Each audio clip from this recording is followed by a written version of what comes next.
insurance tech company. And so we have taken permission from Jan to record this meeting. So we will be, if you miss the session, if anyone misses the session, they can also look it up in YouTube or in Lazada as well. So it will be shared. The recording will be shared also later. So just to give a brief introduction of Jan, we recently met, I think in April. We were also doing some sharings together, both of us, and that's when we had some interesting conversations around a lot of different topics. One of them was obviously about his sharing about how is the UX and the product and the tech industry looking like, and what are the kind of strategies which you should take to win in this changing landscape. So I would like to just invite Jan to take over and take us through his sharing. Over to you, Jan. Yeah. Thank you very much, Sanjita. And thank you everyone for joining and for having me on this Wednesday afternoon. I'm gonna steal your screen, yeah? Yes, please. Okay. And I'm gonna do the full screen. And if you can just give me like a thumbs up that everything is good, I can take it from here. Yeah? All right, fantastic. So thank you very much and welcome. As Willie just mentioned, actually, who is our nice translator to Chinese, everything in the world is happening very fast now. We can see how the speed of technology advancement is increasing. There's a lot of things happening around economy and finances in the world. It looks quite bleak at the moment. We also have a raising maturity of design industry worldwide. So all these things putting together, it makes it hard. It makes it hard for us to grow professionally and personally, to figure it out as a designer. So this session will most likely shed lights on these three things, and we're going to take a look at them one by one. Since Sanjita did such a nice introduction for me, actually, I'm not going to spend too much time on this, but I'm originally born and raised in Czech Republic. I'm currently based in Malaysia, in Asia. I've been in Asia for around 9 years, almost 10. So it's been quite a long journey so far. I originally started as a web designer when I was around 15. I'm now 35, so it's been almost 20 years of designing different things, products, services, data visualizations, you name it. The fun fact is that I'm originally educated economist in economics and business administrations, where I have my master's. So it was always a balancing act between economics and finance and design and creativity, which obviously is a bit of a competitive advantage as well. Originally, I founded a small boutique design consultancy. After relocation to Asia, I was working with a lot of different startups in APAC. I was also eventually served as design and innovation manager in Accenture Interactive, now Song. A lot of different work for big companies, for Fortune 500s.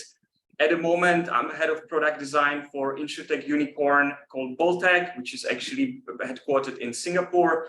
And I'm also advisor and mentor in an online business school called New Campus, also based in Singapore. Let's take a look at the agenda, what we have in plan for the next 30 or 40 minutes. So first, we're going to take a look at the big picture. We're going to take a look at the big picture about the industry, how our journey has been so far. So it's going to provide us quite a nice introduction into more of the contextual details of the content. Then we're going to take a look at the concept of a three-headed dragon, how I like to call it. And this is going to have three parts. The first part is we're going to talk about design maturity, what it is and what does it mean for us. Can you guys see my screen? I see that resume share. We can see the first screen, adapting to win, and so it hasn't moved since then. It hasn't moved. Okay. So let me reshare then. And maybe I'm just going to share my entire screen, could be easier. All right. Can you guys see the summary now? Yes. Oh, okay. Wonderful. And please do let me know if there's any other hiccups. So as I was talking about, we're going to take a look at the three major insights from three different spaces overall. We're going to talk about design maturity, We're going to talk about the economic downturn, what it is and what does it mean for us. And we're going to also talk about the new AI technology and what it means for design industry and broadly for our professional lives. Before we go into the detail though, let's take a look at the big picture. So as you can see on your screen, and I hope that this is the correct slide this time, what was happening during the last 5 or 10 years or during the past decade was actually before the pandemic, we could see UX industry and design industry growing quite nicely.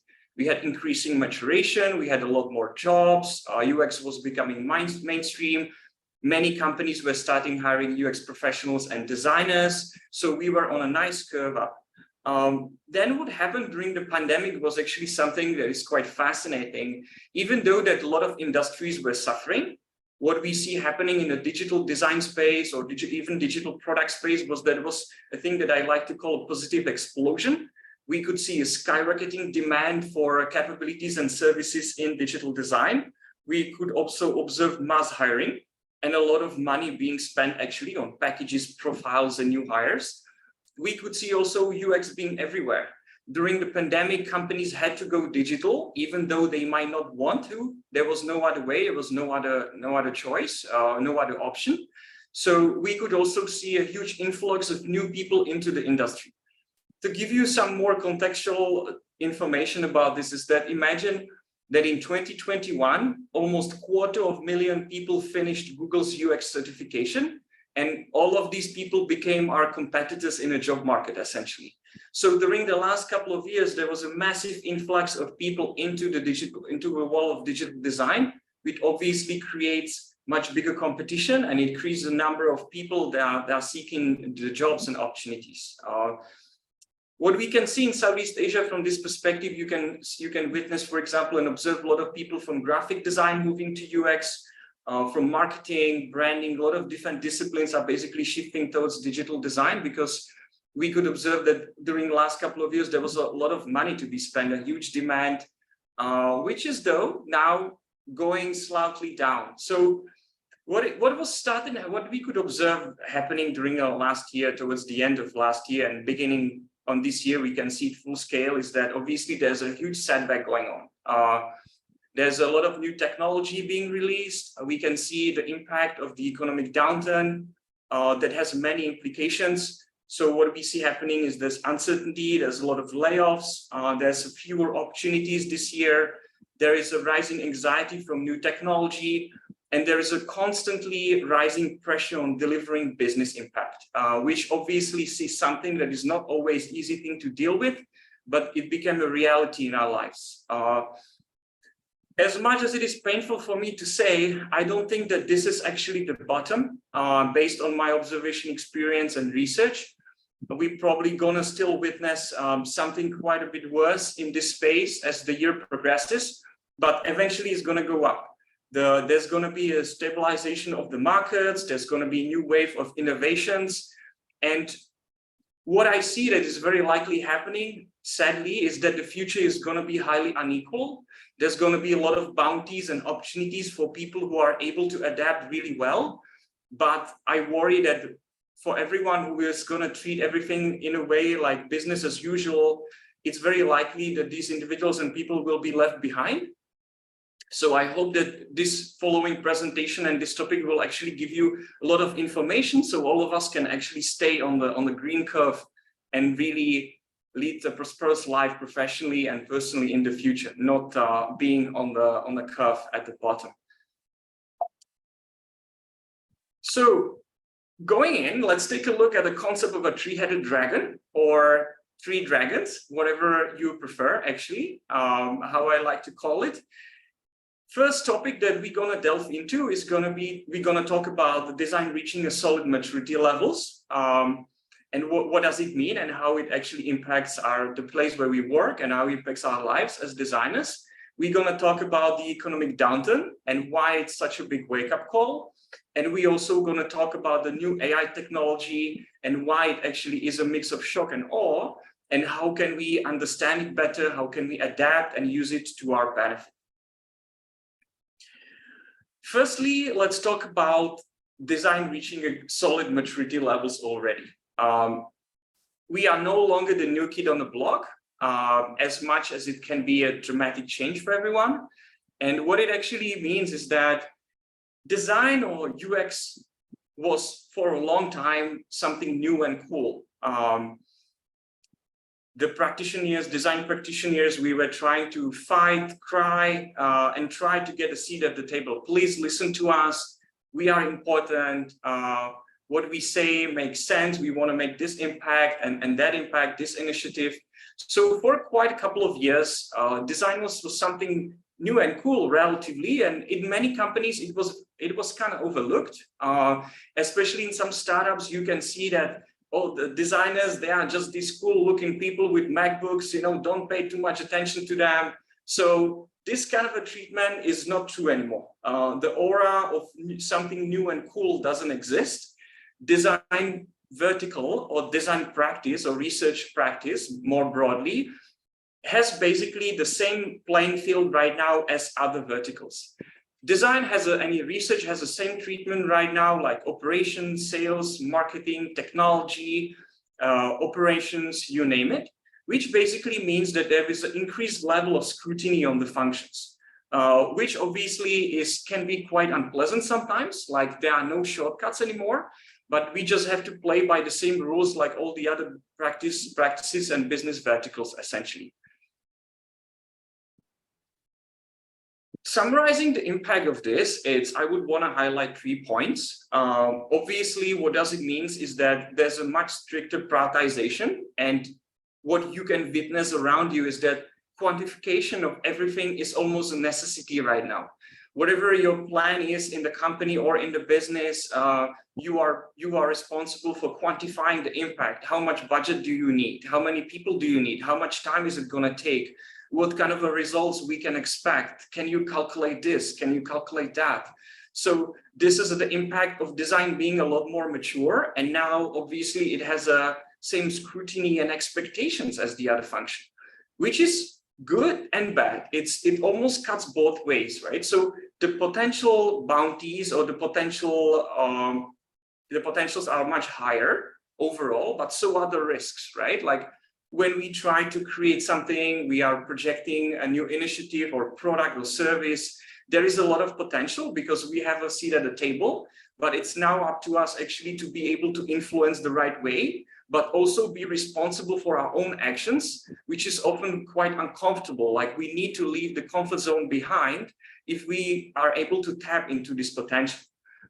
Thirdly, what it means is that during the last couple of years, something became quite obvious, is that there is a huge demand for senior design leadership in the world right now, because companies globally need design leaders, strong design leaders, and quality design leadership that is able to play it. And these people need to be played at the executive committee level, basically, so that the organizations are able to tap into this potential. The problem is, though, that design practice, broadly speaking, especially in Asia, is quite young, maybe mostly to demographics and other facts and nuances. So there is a bit of a gap that exists. The demand for seniority and leadership is quite huge in the market, but the people's capabilities and skills and competencies are not there yet, mostly. So this creates a gap between the demand for the leadership from the market and the capabilities and competencies from people. To give you an example, 5 years ago, only 14 world's largest 100 companies had chief design officers. Now it's 40, 5 years later. So this is also a fact that actually confirms that there is a hunger and demand for senior design leadership and a huge potential for people who are able to capitalize on this.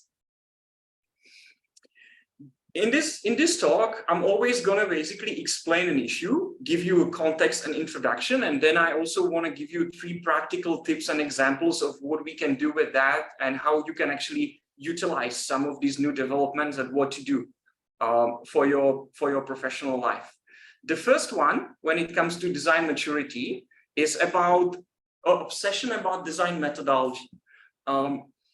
it's a bit of this, there's this romantic idea that we have as designers that the double diamond will solve everything, where you have this obsession about this methodology, that it always have to be this beautiful linear process that needs to happen before we can ship a product or service, which is great. Double diamond has been around for 20 years. It's provided a foundation for a huge amount of designers, but the problem is that new technologies and evolution actually change totally the landscape and of how digital products and services are being designed and shipped. So at the moment, this doesn't really work so well in the harsh business environment in the real life. The reality is far messier. It's not that linear all the time. Sometimes maybe you don't need to spend so much time with sketching and wireframes or research. Sometimes you just need maybe high fidelity prototypes and quick testing and validation. So it's very important right now to be flexible, embrace this fact. And basically what a lot of senior design leaders are now saying, and I kind of agree with that, is that the only process right now is the process that you take. We should not obsess so much about the beauty of the methodology itself, because ultimately what people care the most about are our results, not so much about the process that we took to achieve that. Secondly, the impact of a design team on an organization or on a company is based on many different things and nuances and facts and characteristics, if you will, right? There was this fascinating research done by McKinsey over the last year that they researched more than 3 million designers and 100,000 design departments. And this actually revealed that the single biggest reason that determines the impact of design team or design vertical on a business is the quality of integration, not the size of a team. I guess it's surprising. It's surprising for me specifically because I always expected that the size of a team obviously correlates with what kind of an impact design has on a business. So this research insight is quite interesting to just see like what it means. And when you think about it, when we think about it, it makes sense because the way designers are integrated into organization makes or breaks the entire team's impact. Like, obviously, all of us know cross-functional collaboration within the team with all the other verticals and people, but it's this one fact, like how well are designers or researchers integrated into the business? Are they able to freely interact with people from different verticals on a daily basis? And the better quality of this integration of designers and of the design team in the business, the better chance, the better potential for the impact of design team and design vertical on the entire organization is there. So it's much better idea as a design leader, for example, pay a lot of attention to the quality of integration rather than having as big team as possible, because these two things have a different level of impact, specifically from a leader's standpoint. Thirdly, and this one is absolutely massive, especially this year, is that right now is critical to pay a lot of attention to your CFO. And sometimes it doesn't have to be a CFO. But especially in this current climate, economically speaking, it's vital to understand the core financial metrics of the business or organization where you work. There is always some kind of a North Star that every company has as its main objective. And this will always guide your decision making, especially when it comes to prioritization, how you should invest time and energy. To give you a couple of examples, we can see that, for example, Netflix and Facebook, their North Star metric is attention. How much time people spend engaging with content, how much subscribers they have. When it comes to Amazon and Walmart, right? Probably also in Lazada's case, this is going to be more about transaction. How many purchases there are, how many purchases about for the consumer, for the customer, etc. For Salesforce and Adobe, for example, there is a productivity. How many pieces of content and records created per user? How many people are engaged with the subscription? So every type of a business, every type of organization have different North Star, different core financial metrics that we are responsible for understanding, because if not, what will happen, and what happens in a lot of cases, we can see it around almost every day, is that designers are often complaining, or the stuff that I have been working on, it never see light of the day. It hasn't been picked up. It doesn't get prioritized. And most often it's just because this fact that it's not prioritized together with the core metrics or objectives of a business. So it's very, very important for us to be able to understand them and align all the work of us and our teams towards that.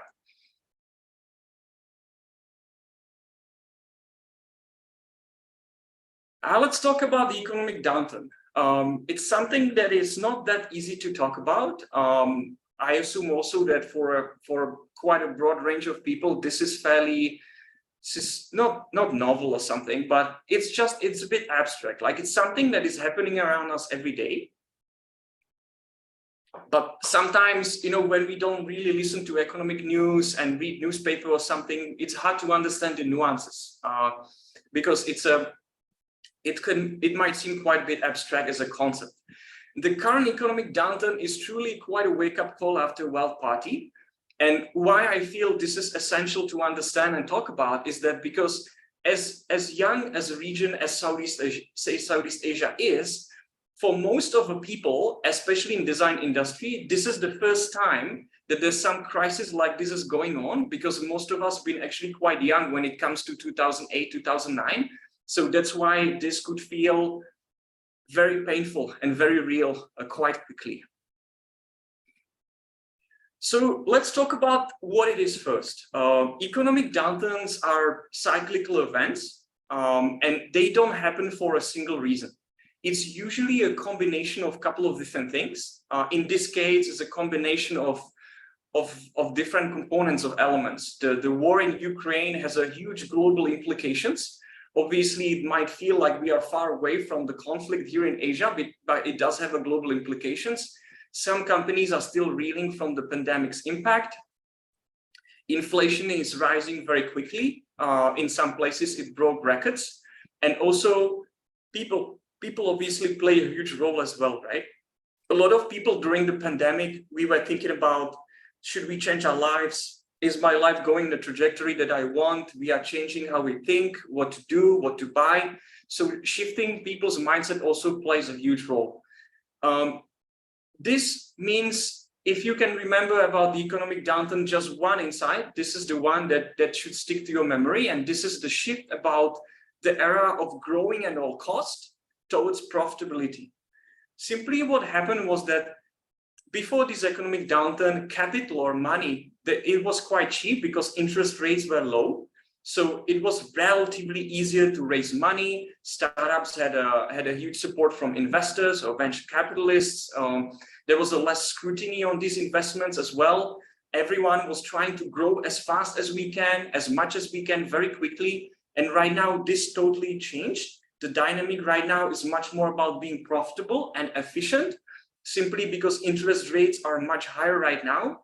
Capital is still there, but it's harder to get. So this changed the entire dynamic of the world's markets relatively quickly in a matter of months or year, 6-12 months.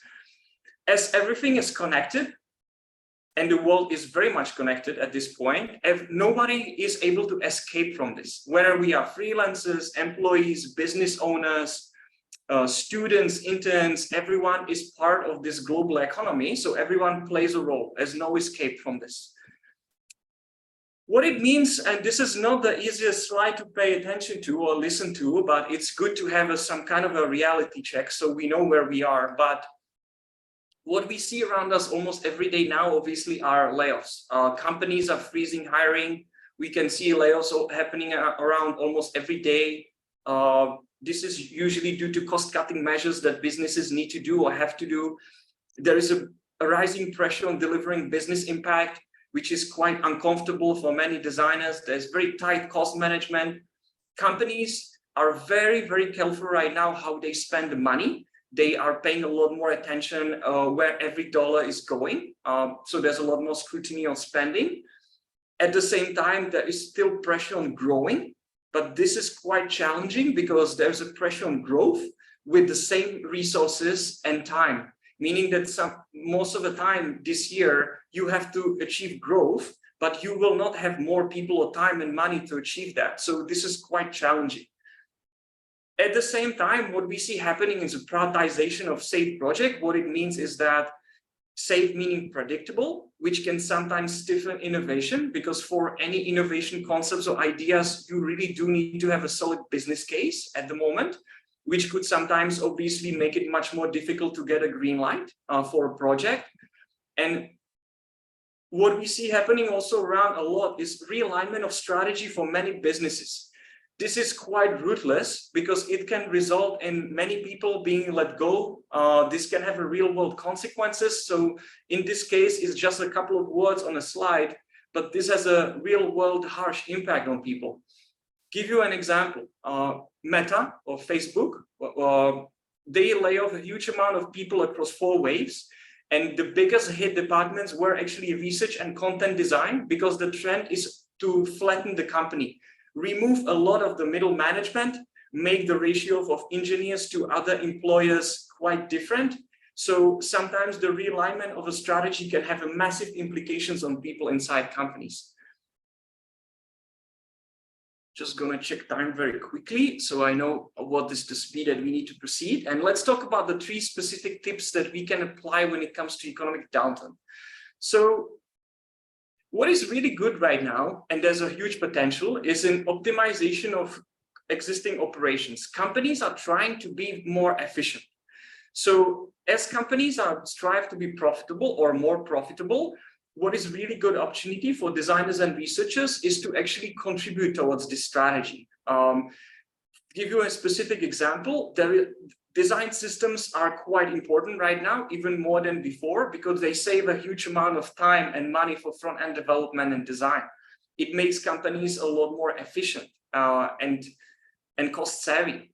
So for example, if you are in the UI space, this is something to pay attention to. Researchers also have a huge potential in this space because they can leverage research skills to improve customer journeys of companies. Again, to give you a real world example, customer service is something that is often very expensive. And if us as researchers and designers can improve the customer journey, so people might not even need so much of a customer service and so many employees working on that in call centers, etc. This can save a huge amount of money for companies with utilizing our skills and competencies. Secondly, and maybe the unsung hero, one of the most underrated skills and capabilities I feel right now there is about pricing and commercials. I feel like this is becoming more and more essential, specifically right now, because in crises or economic downturns, the way people spend money is changing. People are paying a lot more attention how they spend money, right? Like we think about, do we really need Netflix, Disney, and HBO and Apple TV, or do we just need one? So there's a bit of a mindset shift in our spending habits. This obviously puts a lot more pressure on having the right commercial models and pricing strategies for products and services. Meaning that basically you can sometimes have the best usability in the world for your product, but if the pricing is not right, maybe nobody will even witness the usability excellence. To give you another example from real life, we were recently researching into go-to-market strategies for a product in 3 countries, in South Korea, US, and Italy. And we found out that in South Korea, people really like freemium model. Give me something for free for a week. If I like it, I'm okay to give you money later. In US, if people understand value proposition and the product very clearly, they are much more comfortable to pay you money right away because they are used to it from other products and services. In Italy, people really like tiered subscription system, something very cheap, something in the middle, and something top-notch and expensive. So sometimes you can have a similar or the same digital product or service with different pricing models and strategies for different markets. And the better designers understand it, the better they can become overall product designers, because it's something that is hugely powerful and obviously can shape and make or break the success of a product, defines margins, etc. So one of the biggest opportunities, I would say, is around this space for designers. Thirdly, when it comes to the downturn itself, and this is going to be hard to hear, I guess, for specialized, for narrowly specialized people, is that since the world is changing so fast, and we can go into many different directions all the time, the breadth of the skills that people have right now matters a lot. Because if we are only uniquely specialized on just one thing, it hinders our ability to pivot into new directions, which is quite complicated if something changes. There is a different project, change in a business strategy. So right now, this is the best time to actually learn more new skills and competencies that will enable you to adapt better in this highly changing environment, right? Obviously, nobody has to become a master or grandmaster overnight. It's impossible. But even a surface level of new knowledge is very powerful and can become quite valuable for your career in the future. The third one is artificial intelligence. And it's wild right now. It's happening every day. During the last couple of months, it became maybe even crazier than anyone expected. Like, is this really the Terminator? Is this it? Are robots gonna take control of the world? Are they gonna squeeze the earth itself? What's gonna happen? Not everything is as dramatic as it may seem. So let's take a look at this and what does it mean and how can we adapt. So during the last couple of months, obviously, we saw a huge amount of new different tools. They allow anyone to create art, to create code, to design, to write, etc. And it's going very fast. The progress is very, very fast and almost feels unstoppable, almost and even exponential in some cases. ChatGPT broke all the records. It was #1 product release ever when it comes to consumer technology in history. Compared to everything else, it needed, I think, only 10 days to have 1 million users. So the adoption is dramatic, which obviously raises anxiety of many people. Like, am I going to be relevant? What's going to happen to me and my job? How do I make sense out of everything? And a lot of people worry about the relevance, right? It has a scary potential. What it means, broadly speaking, again, in terms of the impact right away and going into the future, is that this is something that is, I guess, a little bit surprising in a sense, because originally we expected that automation or artificial intelligence is going to come for manufacturing, something that needs manual work, maybe car manufacturing or something like that. I work with my brain. I'm a knowledge worker. It's not going to happen to me. I'm safe. So this revolution is going to come sooner than many expected, and maybe it's actually going to be the other way around. I'm a bit more optimistic in this space because we could witness something like this happening before. When I was making money with web design back then and templates arrived, everyone was losing their minds. Oh my God, everyone will just use templates for everything. I'm no longer going to be needed in the market, but it didn't happen. There is actually more work and more demand for website design than it ever was. It only changed the nature of the industry. Like, yes, you can have templates, but you still need a lot of people to create custom projects, deliver professional services, etc. What it also means is that inequality will increase, and it's very, very likely there's going to be tremendous benefits for people who will make sense out of these new tools and technology and make it part of their workflows. And what I mentioned in the beginning, and based on my observation, experience, and research, it looks like the business as usual people who will just wave the hand. The future can be quite unforgiving, which is sad, but I guess it's the nature of the world we live in right now. So let's take a look at the 3 very practical tips how we can adapt to this. The first one is about being actually the early adopter of this technology.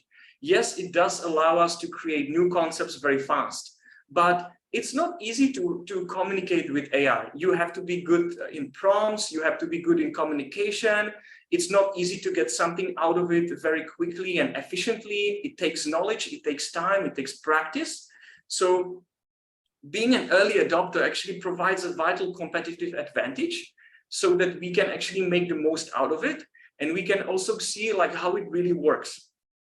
To give you an example, we've been working on a trends report in December and January. which I'm happy to share, by the way, after the session, if people are interested. And we needed to generate around 20 pictures as imagery as part of the report, as part of the creative direction.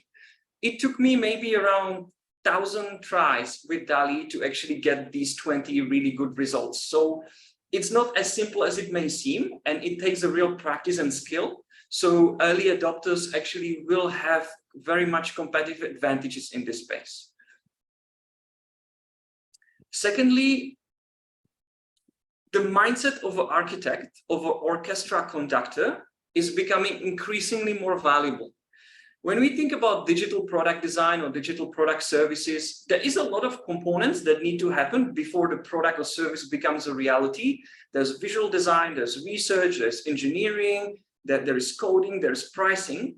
And what we can witness is that AI is increasingly better in some of these components and parts. You can connect ChatGPT API to your data, and it can be your helper and supporter in terms of looking for insights.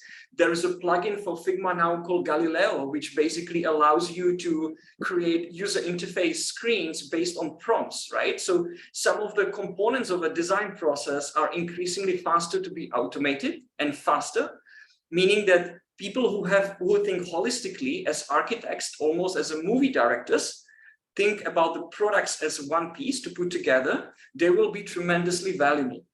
Everyone who is very likely to be specialized only on just one part of the process, the value is going to diminish quite dramatically, simply because all these different chunks or all these different parts can actually be done very quickly using various tools. But the architects, the people that put everything together, will be highly sought after. Last one on this topic is about understanding of the world, and simply because as designers we have this tremendous power, it's almost like magic. The problem with AI is that it's only as good as the data we feed it. There's a lot of bias, there's a lot of mistakes and prejudices. You often hear about AI hallucinating. So all the outputs need to be double-checked, contextualized for the world, changed and finalized, verified, right? So as designers, we can play a massive role in better understanding of the world, and Asia is an excellent place to provide an example for. People have different cultures, different religions, they have different mindsets, they want different things, there are different educational systems. So I truly resonate with the statement that I overheard in another talk hosted by a Denmark agency. And people said, like, if you want to be better in design, learn more about the world, learn more about, not about design, but more about pop culture, philosophy, art, movies, people, economics, and finance, because it can become your superpower, as the AI is unlikely to deliver the final product. And you can always play the key role in terms of contextualizing the output for your audience and for the user ultimately. To close it off, obviously, now we are almost at a crossroads. It's a big point in history. I believe that when we're going to look back at this moment in time, we're going to be saying, or I wish I could have done something more. I wish I could have done something in a different way. So that basically right now we have a chance to utilize information, tools, and knowledge that the world provides us to actually end up in a field of prosperity rather than facing very tough prospects in the future. And I believe that everyone on a call or in a meeting or listening will be able to achieve this. It's just very important to realize that this is the moment where adaptation means a good future or very tough prospects ultimately. So thank you very much, and happy to engage in any questions or thoughts or comments that we might have in a chat or in a live stream. Thanks, John. We don't have any questions as of now, but yeah, we are open for questions. We have about 100 over people in the live stream, and around more than 40, I think there was, at the peak, we had like more than 45 people here in Zoom as well. So yeah, any questions from anyone who's on this call especially? And also let me check if there's any messages in the Yeah, absolutely. Thank you. Happy to talk more. And Just a quick comment, like I know it was a lot of information shared relatively quickly, right? So I'm happy to give everyone the PDF just to take a look and read everything, in their own time and pace. And also, as I mentioned, like if everyone would want to understand, for example, more in detail the AI impacts on design, we also do have the free trends report. So if there's a demand, if people want to take a look, it's also available. Sure, that would be good. Any questions from Jason or Sue, because they are also looking into the last space section of Lazada, so maybe they would also be interested in about the finance. Yeah, we have a question, I think. Yeah, from Jason. Jason, thank you very much for the question. I'm just going to give you a very personal example what made the biggest impact on me recently. I think the most powerful thing that designers can do or researchers is try to do something yourself and realize how hard it is. Like, for example, we often in our job, we often work with products and services that we are contributing towards to, but trying to do something on our own and, for example, ask money for it, to do it on your own and personally, it's something that can provide you a huge amount of experience and sharing. Like imagine something like you try to put an article and see how people respond. Like you're going to create a newsletter and see how many subscribers you can get. You're going to create a design or you're going to create a product and try to ask people how much money they would pay for. So these personal, genuine experiences overall are very, very helpful in terms of understanding like how well you can, for example, do pricing or how well you can do design. So having a personal experience with putting something into the market is extremely valuable for people to do, even though it can be very small, because especially if you work in large companies, as a designer, as a researcher, you are often quite distant between you and the impact in the market. So have a very close personal experience with trying to do something and interact with people is very powerful. At the same time, secondly, what had the most impact, again, very personal, I feel like the value of people skills and communication skills is just becoming a lot more valuable and overall impactful. We are working in a remote world, but there is no substitute for human-to-human connection and interaction. Being a good communicator and sometimes presenter is vital, and connecting with other people still has tremendous value.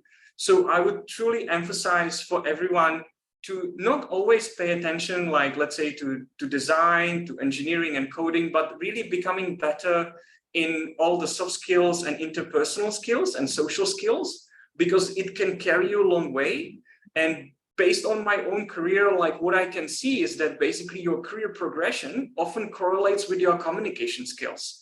So the more senior you become, the less design hands-on you will do, but you will have to do a lot of influencing, communicating, putting strategy into place, contextualizing information. So these two would be highlights in summary. Like trying to do something on your own in the market is very powerful.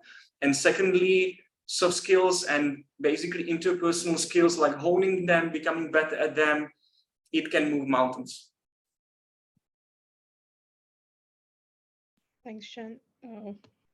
So Jason has liked your answer. So Pilot from Alibaba research team from Alipay, I think, has mentioned that there are different kinds of AI technologies being developed for specific purpose in the market. To search for answers, we use ChatGPT. To search for travel ideas, we use Roamabout, etc. For consumer research, any brilliant AI technology being designed in the market, do you know of any of them?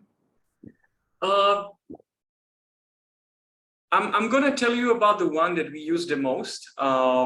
That is really not for market research or consumer research in the market, but it's quite fascinating. So we work with Miro every day, and Miro released actually a new AI-powered features that, for example, does automatically synthesis of your research insights inside the board itself. So that dramatically increases the time that you need to do for your research synthesis for a whole day into like 1 hour. Meaning that basically these AI-enabled tools are available inside Miro itself. And let's say you're gonna do stakeholder interviews or research interviews. You're gonna have a sticky notes with, let's say, information or interview snippets, and the synthesis can be done automatically using these tools. So it's something that I really like. It's very powerful, and it decreases the time of your synthesis almost tenfold. You can spell it like this. Yeah. So this is something that I like. There will be more, but this is the one that is currently my personal favorite. Yeah.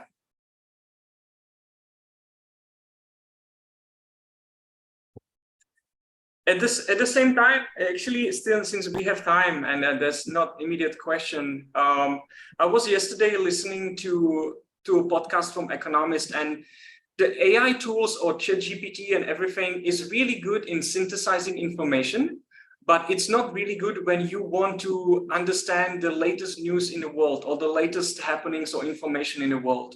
This is something that you still need to do if you're a journalist or researcher, like the latest and greatest. So there's still a lot of value in doing these activities, on your own. So far I've seen like the synthesis and summarization of information is extremely powerful. Some people in the business strategy team, for example, they use it to have a yearbook or financial results paper. It's a PDF that is 100 pages long. They use AI to synthesize everything, but to use it to do, for example, market research purely like about the latest insight, I think that's going to be quite hard. Yeah, I think from the transcript to the analysis is where perhaps it will be, it's being used the most as of now, and that's where it will be really helpful.